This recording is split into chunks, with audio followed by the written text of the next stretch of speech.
Check mo siya. May mga part kasi na hindi ko maintindihan, kaya saan mo siya lalagay? Ninisip ko pa kung dito or dito. Kasi gusto ko yung naka-straight pag naka-relax.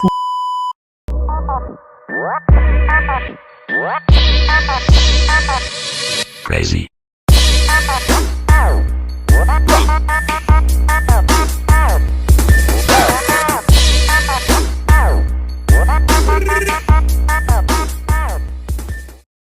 Turo ko sa yun sa baba.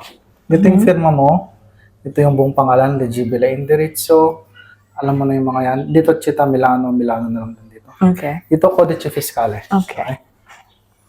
Edit ko lang yung design mo, no? See?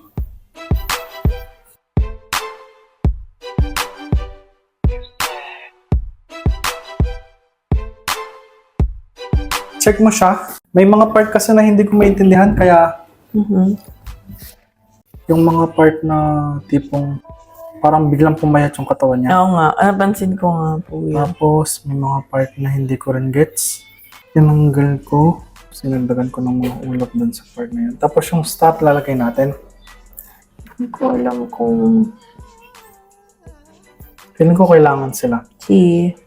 Sana may mga Boto. Nalasi. Check mo. Si... Sabi niya sinusi. Hindi ba siya maduming tingnan? Hindi naman. Hindi naman. Saan mo siya lalagay? Ninisip ko pa kung dito or dito. Mas loob. Try natin i-print. Tapos, tingnan natin kung saan siya bagay. Nakatingin sa labas, no? Apo. Kasi gusto ko yung naka-straight pag naka-relax. Kasi di ba pag ginanon, tatagilid pag nandito. Pag Pag yung normal, no? Naka-straight siya.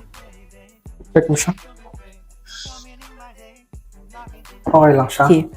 Try natin. Conmigo, que yo el paso te sigo. Seamos más que amigos, amigos, amigos. Solo tú me sigues al ritmo de la pista y yo me veo como chica de revista. Baby, conmigo a ti se te va la vista. Puedo quemarte solo con una pizca. Arriba y